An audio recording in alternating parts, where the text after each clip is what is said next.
All right, welcome back for another Farming with Family episode.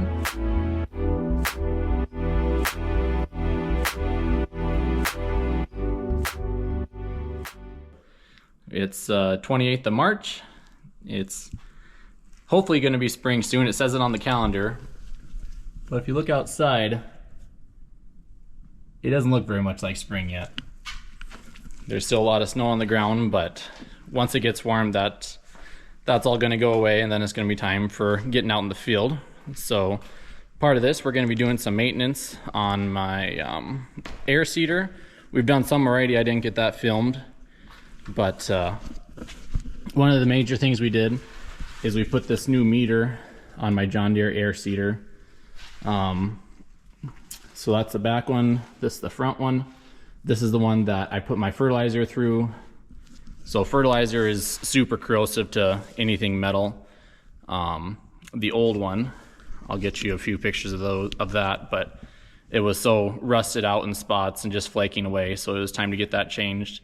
There's a company here not too far away that makes their own aftermarket one out of stainless steel. It lasts a lot longer.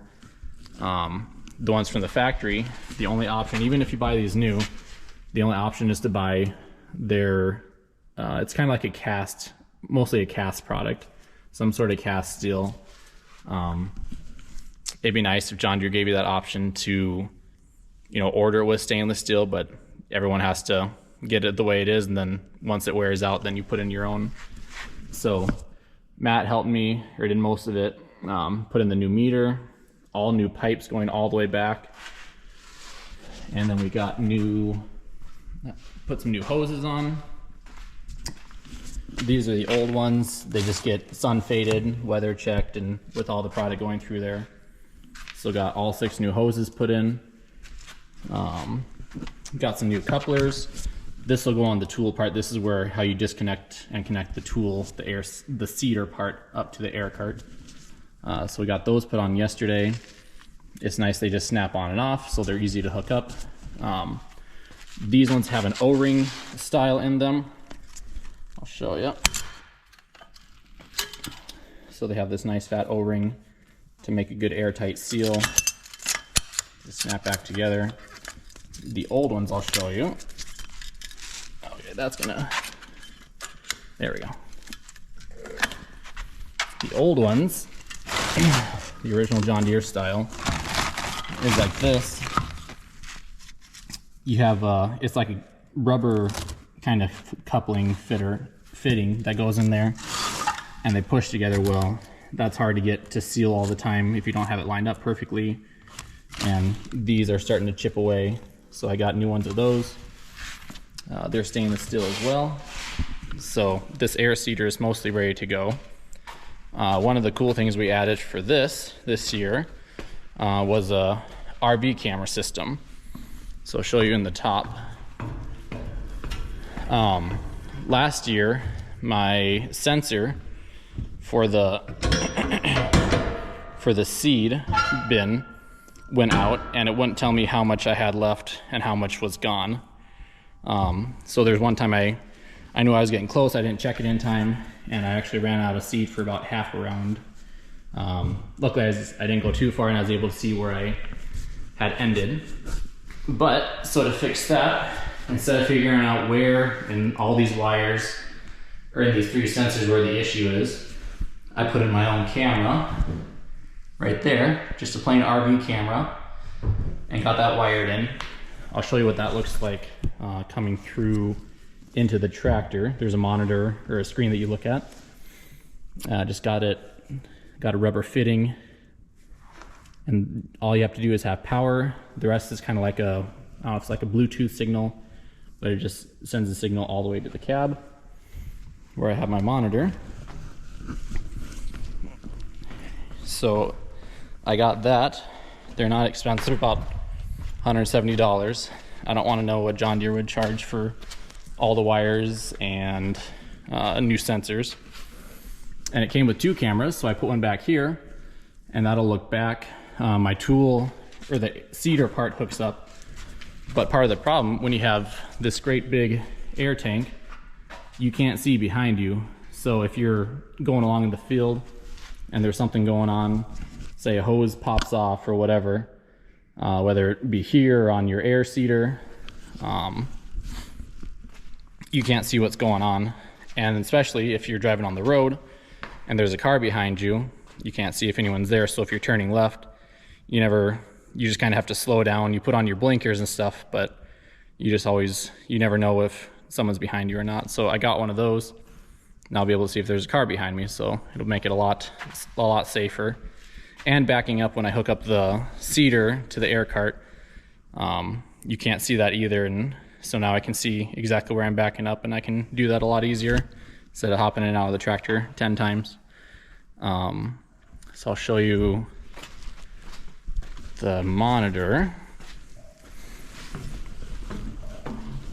I don't have the power plugged in, but I'll show you that in just a little bit. So it's just monitor. It's got splits the screen into 2 different parts. All I had to do is get power for it.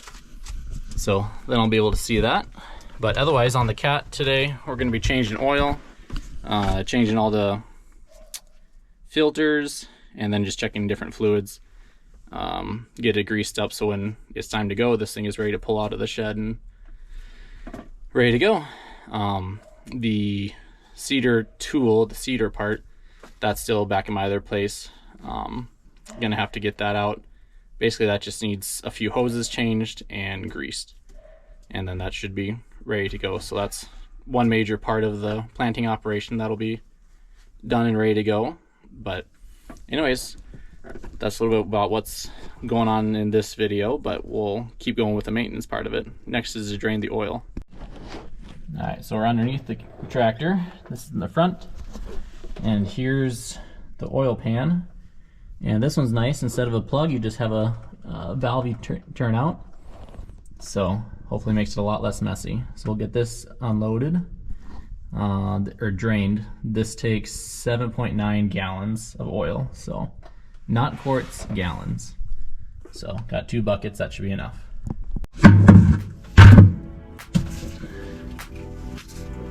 It's turning, that's a good thing. Here it comes.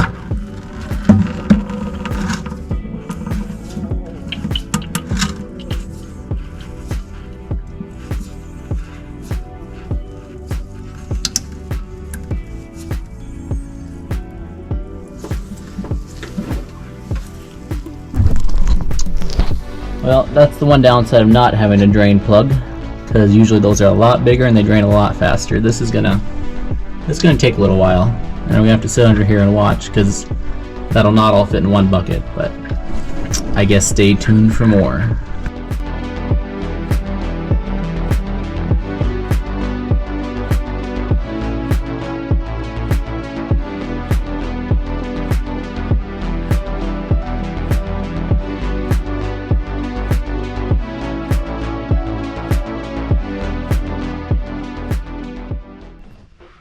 Hopefully you enjoyed that super interesting time lapse.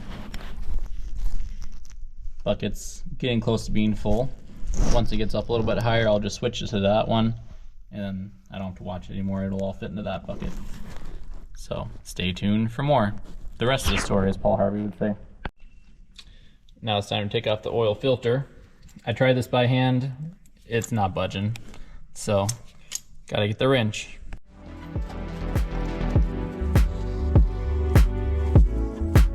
That's tough.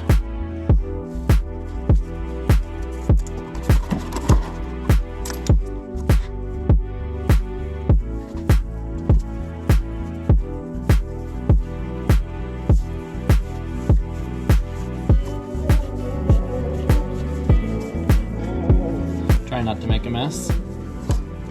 So far, so good.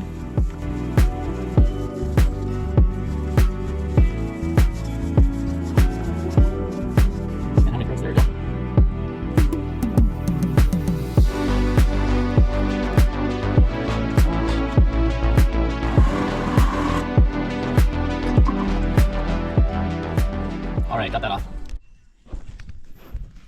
Gonna get this housing all cleaned up. Just wipe it off good. Make sure there's no dust and debris in there.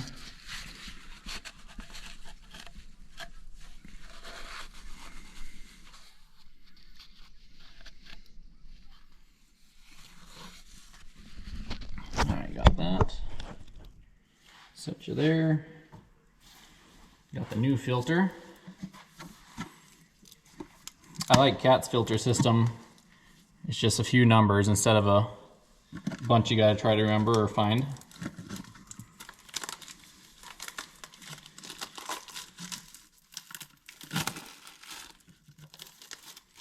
Gotta make sure that the old seal came off and it's out of there.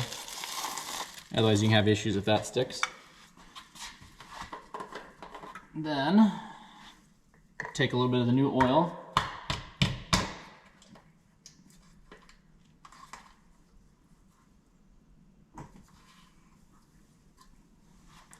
You just wipe this on the new seal.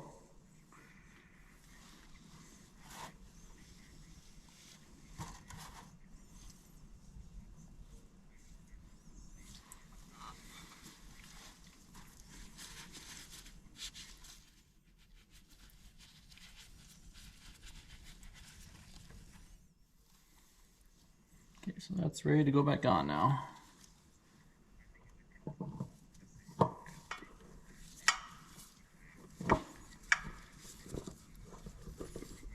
So in the book it says, spin your filter on. Once the seal makes contact, then go another 270 degrees, so 3/4 of a turn. Okay, so it's made contact.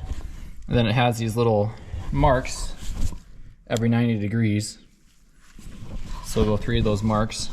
So I'm gonna go, this one's about right here. Then I'll go another 3/4 of a turn. So there's a 1/4, and there's a 1/2.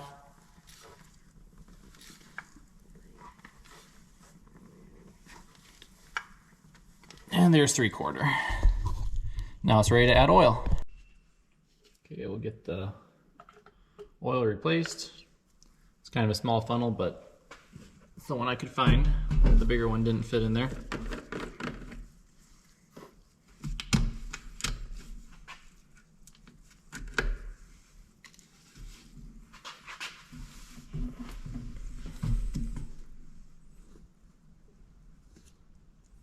This is just regular 1540 heavy duty oil. So far I've just been going with the cat fluids for this thing, but I might just switch it over to my John Deere fluids that I run in all my other stuff. They're all supposed to meet the same grade, so we'll see.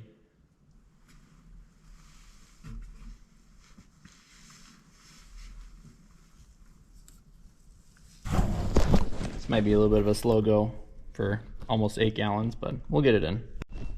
One thing I forgot to do is to top off the filter with oil before I put it on, so took it back off, filled it up with oil. Probably takes about 3/4 of a gallon, so that's an important step to do, especially since it's one of those filters that goes on straight from the bottom. John Deere or some of their older tractors, it goes on the side, but they make a little plug that you can put oil in, but it's like the size of your pinky. So, but this one's nice and easy, and important step to do before you get your oil all put back in and start your tractor up for the first time. Time to change the air filters. So it looks like it's been a while since they've been changed. They've been cleaned regularly, but it's time to just put a new fresh one in. So this is the secondary or inner engine air filter.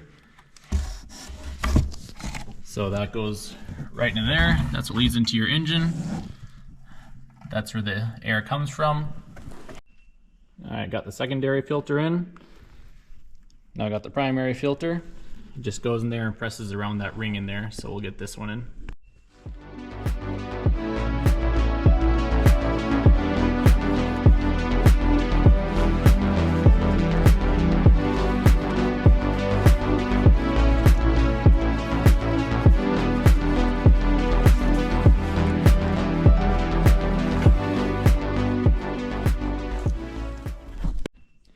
So the old secondary air filter wasn't all that dirty like it's supposed to be, but the secondary or the primary one, that added a fair amount of dust in it.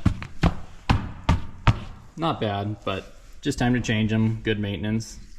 You want to protect what's going into your engine all the time, so just get it changed, get it done.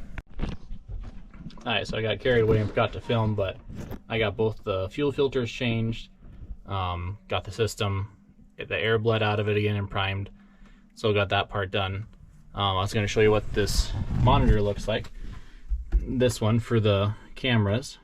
So I just turn on my switch, I wired it into the key switch, or the keyed power. Comes up right away. So this is looking straight behind the air cart. So, I mean, the tool will be back there once it's all hooked up. This is in the grain tank looking down into the meter. So that'll tell me how much soybeans are left or whatever I'm planting. So all I have to do I'm gonna do tomorrow is get the hydraulic filter changed.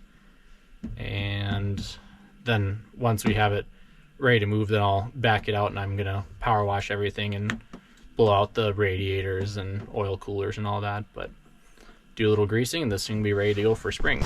But we'll come back tomorrow and see what else we can figure out to do. Okay, Vaughn, what are we doing today? We're gonna feed the cows and do the chickens. What are we feeding the cows? Some hay bales. Yep. What are we gonna give them after the hay bales? Some grain. Yep. Is that like their candy? No? They like it quite a bit. It's kind of like candy. Maybe like sugar cereal. We're just going to get them some bales. Vaughn's helping me. He's going to watch the gate here pretty soon so they don't run out.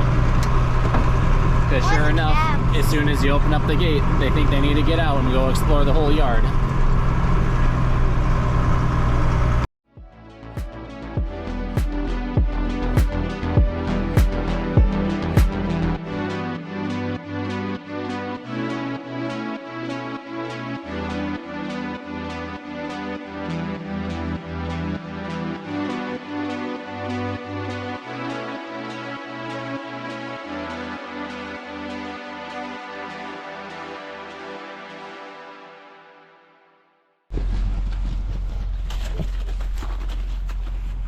What you doing now, Vaughn? Let's feed the cows. You got some grain for him? Yep. Say, come on, guys. Say, come on, calves. Come on. We'll dump it in, then they'll come. Polly's ready.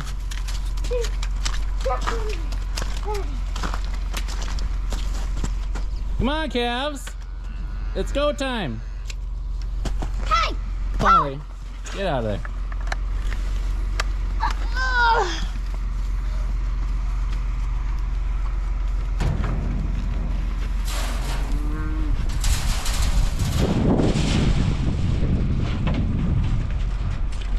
Here they come on the run.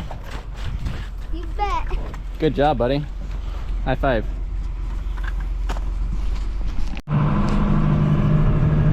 Got my gate watcher. Doing a good job in case the calves come this way.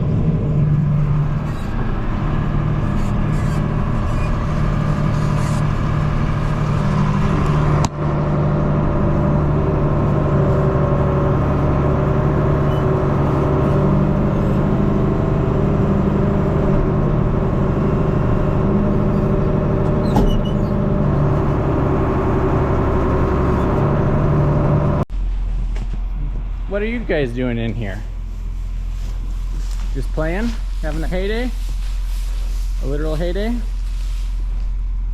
These are some of the, I made some ditch bales and these had a lot of reeds in them. It was around a slough. And the cows don't like to eat it all. They usually waste quite a bit of it, but if I put it in here, they'll use it as bedding and they'll eat what they like, so it's a win-win. I didn't make any straw bales this year. Mainly because I didn't grow any wheat, but this stuff works great as bedding, and so there's supposed to be a storm coming up, so when that comes we can put the cows in here, and if they have a calf then they're nice and warm and protected. Alright, let's go out, guys. Come on. Out you go. Come on, out you go. This isn't for you.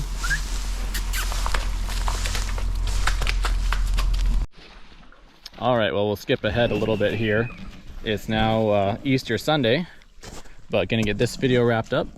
I forgot to take videos of all the calves we've had. We are up to, let's see, 4 of the 6 cows have had calves. 21 had hers. Number 4 has had twins. Dottie had hers. They must all be in the, oh, there's one. Here's the hangout spot. So there's number 4's. That's the, she had a bull and a heifer. This is the heifer. That's the bull. Here's Dottie's calf. Everyone's doing good. And then just today, Meringue had her calf. And she still has it in the pole barn with her where it's nice and dry. We skip forward a few days. And in between those, we had 2 lovely snowstorms where we got about 8 inches in the one and like 15 in the other. But now it's warm. It's like 45 degrees today, and it's melting like crazy. So this week it's supposed to get up to 60, so we're gonna have a lake, I'm afraid. Yeah, Meringue had a heifer calf this year, so she's doing good. It nursed already, doing well. But we'll show you outside a little bit. Just even today, it's melted a lot in here, or out here. This was all covered in snow, and now the snow has gone away, except for where the banks were bigger. But they got plenty of nice bedding to lay on. But this is where we're going to end the video. Thanks for watching, and happy Easter Sunday. And if you enjoyed this, feel free to like and subscribe and share with your friends. Thanks for watching. Have a good rest of your day. All right, we're actually going to end our video here. The kids wanted to show you, we put up the trampoline today. It's nice to have it set up again, Maya.